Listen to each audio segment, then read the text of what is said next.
Amigos de Consulta, ¿cómo están? Amigos de Facebook, los saludamos. Tenemos hoy un invitado especial al presidente de la Junta de Gobierno y Coordinación Política de la 60ª Legislatura del Congreso del Estado, el diputado Gabriel Biestro Medinilla. ¿Cómo estás, Gabriel? Muy bien, Rodolfo, ¿cómo estás? Gracias por aceptar la invitación. Tenía rato que te andábamos correteando. Así es, no, muchas gracias. Gracias por el espacio y aquí, como siempre, a la orden. Gabriel, estás en una doble función, digamos, además de ser presidente de la Junta de Gobierno, ¿estás participando en la campaña de Luis Miguel Barbosa Huerta como candidato? No, yo lo he dicho, yo obviamente apoyo a Miguel Barbosa, estoy con él los fines de semana.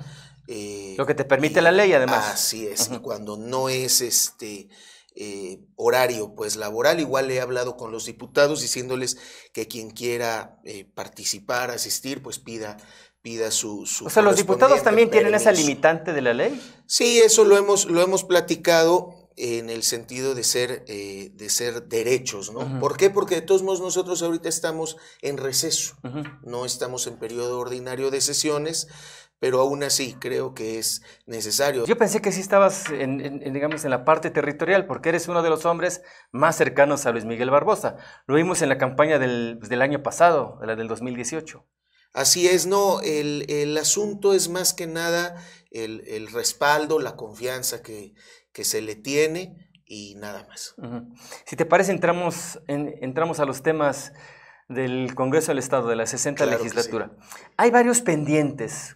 Y varios de estos pendientes tienen que ver con algunas reformas que ustedes hicieron y que fueron vetadas por el anterior gobernador, por José Antonio Gali. ¿Qué va a pasar con estas reformas que están vetadas, que están prácticamente, o sea, sigue vigente la ley anterior? Bueno, depende de la situación de cada una de las leyes. Por ejemplo, la cuestión de la ley Bala, pues ahora con la ley de seguridad, con la cuestión nacional, tenemos que ver que ya quedaría hecha a un late. Hay otros temas. ¿Ya no es vigente con...? Así es. Hay otros temas como los de, ¿qué te puedo decir? Bueno, los que sí estuvieron, por ejemplo, la ley del periódico oficial, hay otras que se volvieron a meter, la de los espectaculares, por ejemplo. Bueno, esa ya se aprobó y ya quedó vigente la reforma, ¿no? Así es. O sea, les pidieron subsanar alguna cuestión, entiendo que eso ya se hizo. Exactamente, y se vuelve a su procedimiento. Creo que todas han vuelto a salir para que lleven el proceso. ¿Pero qué pasó con la ley Bala? Perdón. O sea, la ley Bala ustedes acordaron abrogarla. Así es. Aquí había un punto que era abrogarla, pero no hacer otra ley Bala. Sí, y el secretario de Gobernación de la pasada... Así es. De hecho, había salido por consenso. Por consenso esta abrogación, y yo siempre dije, bueno, ¿para qué quitar una ley Bala para hacer otra? Sí, pero Diosdado les dijo que tenían que llenar un vacío, Así que estaban es. abrogando una ley, pero no estaban llenando un vacío. Pero ¿Qué pasó nosotros con eso? en la ley de seguridad, aquí en el Estado, pusimos lo que eran los protocolos que forzosamente deben estar, ahí los habíamos agregado. Para que no quedara ningún vacío. Aún así, yo siempre comenté que era por cuestiones de temas políticos, más que por cuestiones jurídicas, que todo esto se echara atrás, ¿no? También la cuestión de por ejemplo, de la expropiación express, que esa sí pasó, esa sí se hizo. Y qué bueno. Sí, así es, esa era una de las peores aberraciones. Era un acto, francamente... de gandallismo por parte del gobierno, ¿no? Totalmente, era salirse. Te podían expropiar sin siquiera notificarte. Exactamente, sin el derecho de audiencia, era totalmente ilegal, ¿no? Y quitarle a alguien el derecho de audiencia era algo serio. La cuestión también del regreso de los derechos a las juntas auxiliares, también entre esos el registro civil era algo fundamental. ¿Qué es lo que nosotros encontramos cuando llegamos al Congreso? Que se hizo un cuello de botella. Cuando nosotros llegamos al Congreso no había las herramientas suficientes para que el Congreso trabajara como un poder. no había secretarías técnicas, cuestiones de asesoría, nada de eso, para las comisiones. ¿Pero por qué no las había? ¿Porque llegaron y corrieron a los que estaban? No había, de hecho yo pero antes... sí había, digamos, direcciones de apoyo legislativo. Sí, hay direcciones, pero el Congreso tiene o tenía en la plantilla como a 140 personas. Si tú piensas que... Estamos hablando de la 59 de la legislatura. 59. Yo cuando llegué unos días antes de que iniciara la 60 legislatura, fui a ver al secretario a preguntarle cómo estaba el asunto de las secretarías técnicas y de los apoyos de cada una de las comisiones. Y lo que dijo el secretario fue, pues, los que ustedes alcancen a pagar, porque aquí no hay.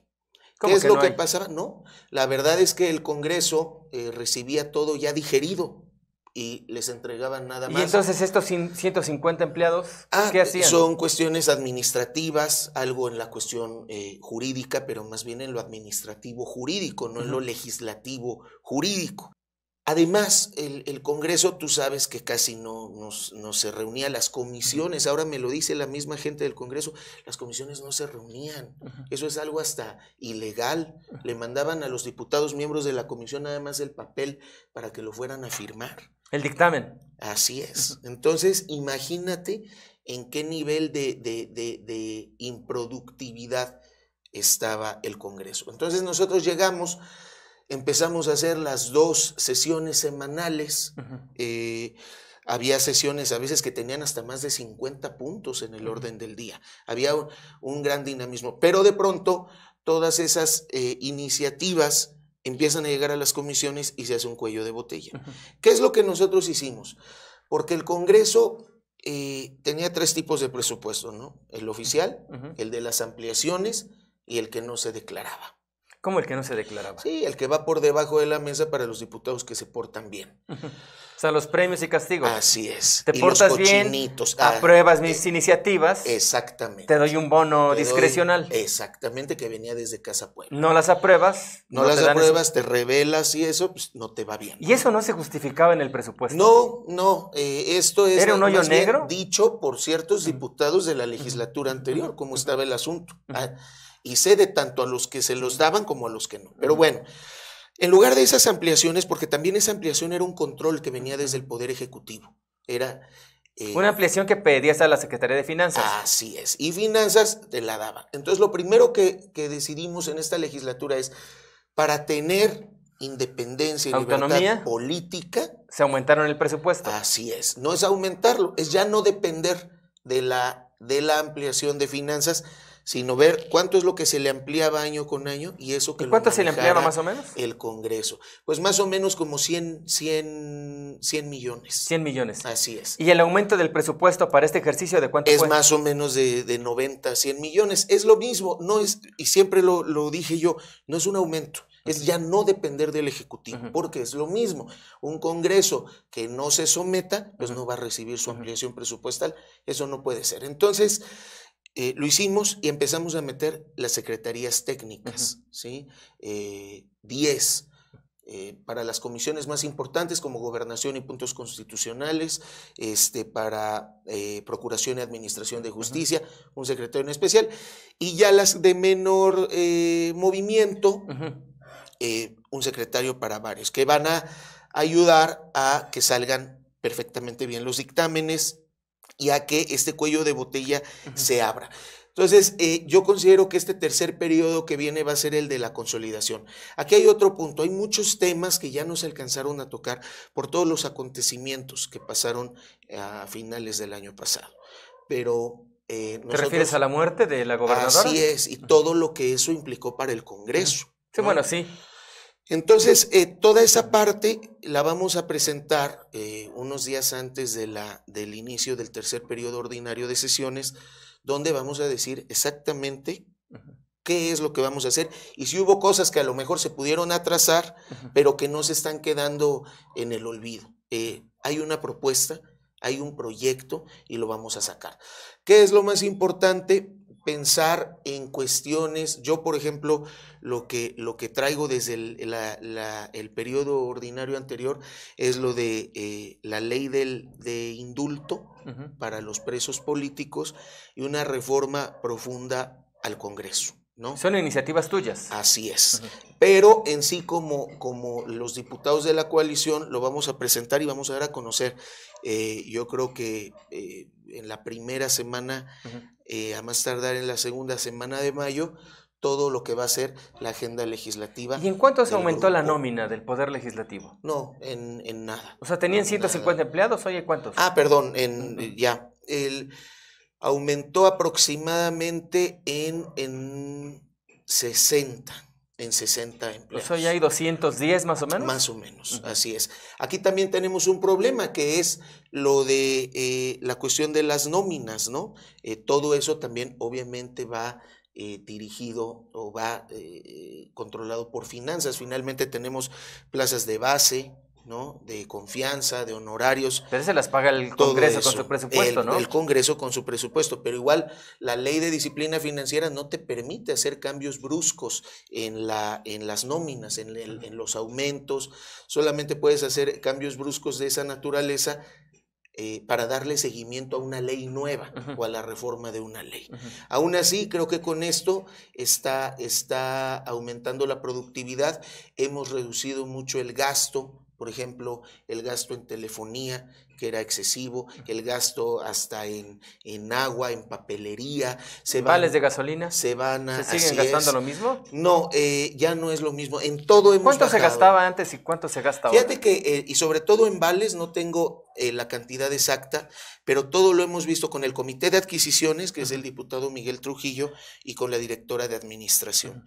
Por ejemplo, lo que es la plantilla la flotilla, perdón, de automóviles, que se está haciendo todo el dictamen y todo para también subastarlos, porque era una gran cantidad de coches, hasta el presidente del Congreso tenía su propia camionetona y todo eso se va a ir. ¿Cuántos vehículos había? Había 22. 22 unidades. Unidades, de las cuales... ¿Y van a comprar nuevas unidades para sustituirlas? No se van a comprar nuevas unidades, nos vamos a deshacer del excedente, nos vamos a quedar con 6, que son cuestiones, por ejemplo, de camionetas para la carga, ¿no?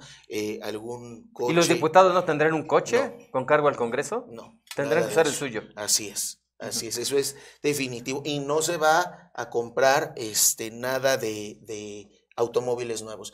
Sí se compró el asunto de computadoras. Eso sí, no, ninguna oficina nos dejaron las oficinas vacías, sin escritorios, sin computadoras, en unos casos se llevaron hasta los focos, una situación terrible. Entonces lo que se está haciendo es no es para el diputado, sino para la oficina del propio diputado, y las comisiones que tenga a su cargo el diputado. Así es, nada más es una por diputado, ya. ¿no? Esto para que tengan equipo de trabajo, porque no hay, nos encontramos hacia el Congreso. Gabriel, hablaste hace un momento de la ley de disciplina financiera. Así es. Y entiendo que una de las reformas que fueron vetadas tiene que ver con el tema de la deuda pública. Ustedes querían que los PPS y los APPs fueran ya parte de la deuda pública. Esa reforma también se vetó. ¿Qué va a pasar con esa reforma? Igual, eso lo tenemos que sacar, a lo mejor, fortalecer la propuesta con estudios más profundos, pero finalmente, y eso fue una discusión en el Pleno, es deuda, es un compromiso de pago. ¿Pero cómo va a quedar en la ley? Eso lo vamos a ver. Estamos estudiando ese tema, te digo, de manera más profunda para poder respaldar el dicho y poderlo pasar como deuda pública. Vamos a ver cómo sale. Tampoco está en el cajón de los recuerdos, sino que se está trabajando en ese tema. ¿Qué va a pasar con la presidencia del Congreso del Estado? Se decía que por las disputas internas entre tú y José Juan ya no iba a durar el año, sino iba a salir antes. ¿Hay algo de cierto en esto? Eso no está en la agenda. Hay mucho que hacer, sobre todo en la cuestión administrativa y legislativa, en las dos partes. No está en la agenda. O sea, ¿no va a haber cambio de presidente? No, pues al menos hasta ahorita no hay nada de eso. ¿Y cambio de presidente en la comisión inspectora? presentaron los integrantes. Porque tiene un problema, José Juan. Sí, o sea, tiene una cuenta pública pendiente como presidente municipal y al mismo tiempo preside la comisión inspectora. Sí, hay un problema ahí en la comisión inspectora. Por eso salió el dictamen a petición de la propia comisión. Pero igual, hay temas mucho más importantes. ¿Pero qué va a pasar con este? No, nosotros no vamos... ¿Va a haber cambio de presidente o no? Vamos a... No, igual hasta el momento no hay nada. Mira... Porque se hablaba hasta que el PRI va a presidir esa comisión. El PRI va a presidirla. Es lo que se decía en los corrillos políticos. Cosas. Sí, así es. No, yo creo que hay que ver cómo se van desarrollando los temas. Sí hay un problema al interior de esa comisión. Pero creo que se puede solucionar. ¿Qué va a pasar con los diputados armentistas? Hubo actitudes, como tú bien lo escribiste, hay actitudes dañinas, pero ya pasó el procedimiento. Yo no quiero hablar de diputados barbosistas o armentistas. Pero sí los hay, en la práctica los hay, ¿no? Sí, pero en la práctica se dan esos bloques, ¿no? No puedes generar una estrategia o un plan de trabajo pensando así. Hay diputados que son de nuestra coalición y así tienen que ser tomados. Yo jamás... Porque además así garantizan mayoría. Sí, y yo siempre tuve el tema con ellos de decir que esto no permeara. Y siempre dije, todos tienen la libertad de apoyar a cada quien decida eso. Pero sí permearon esos problemas. Había un coordinador del PES, por ejemplo. Ya no es coordinador del PES. Ese ya no es, no es Morena, pero ese es un asunto. Pero es del grupo del. Sí, pero también, a ver, cada quien hemos sido responsables de nuestros actos. Yo te quiero decir que, al menos de mi parte, jamás bloqueé una sola iniciativa de ellos. Cuando enviaban a la Junta de Gobierno, defendía yo los puntos. No hay en sí una situación de bloqueo. Sí hay a lo mejor cierto distanciamiento, pero por parte de ellos y por toda esta estrategia que se jugó. Yo espero que esto ya se le dé la vuelta y se siga trabajando bien.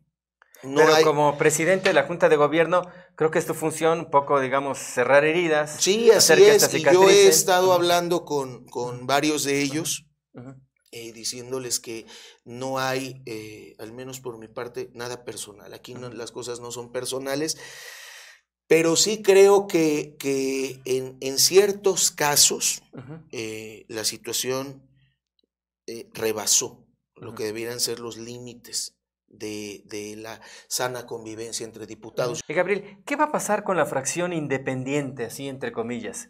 O sea, hoy la fracción independiente creo es la tercera en cuanto a legisladores. Mira, y a lo mejor se convierte en la segunda si diputados de otros partidos o de otras fracciones se siguen separando y se convierten en independientes. Yo creo que estamos en un momento histórico del Congreso. Se han presentado tantos panoramas, ¿no? Sí, estamos viviendo cosas inéditas, ¿no? Inéditas. Ellos también están, juntos haremos historia, también con ellos, porque están pasando cosas que no nos imaginamos el día que tomamos protesta como diputados. Entonces también eso debe de quedar establecido, y el Congreso, sobre todo la cuestión de la ley, no se puede quedar rebasado.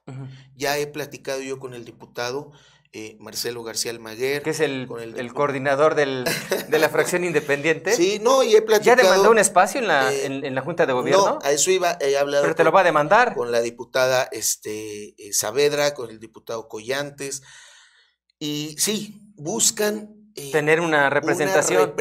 Y tener presupuesto, porque así como fracción es. Tienes presupuesto. Pues ahí es lo que tenemos que estudiar y analizar, pero yo creo que ya como equipo, como grupo, tienen una fuerza. O sea, tú estás abierto a esa iniciativa. Totalmente. ¿Qué va a pasar si Luis Miguel Barbosa gana las elecciones, se convierte en el próximo gobernador y Morena mantiene la mayoría en el Congreso como la tiene? O sea, y le digo qué va a pasar porque hablas de que el Poder Legislativo debe ser independiente, autónomo, pero ¿qué va a pasar si Luis Miguel Barbosa gana la gubernatura? ¿Esta independencia y esta autonomía de la que habla se va a mantener? No. ¿O van a cambiar los tiempos? Va a mejorar.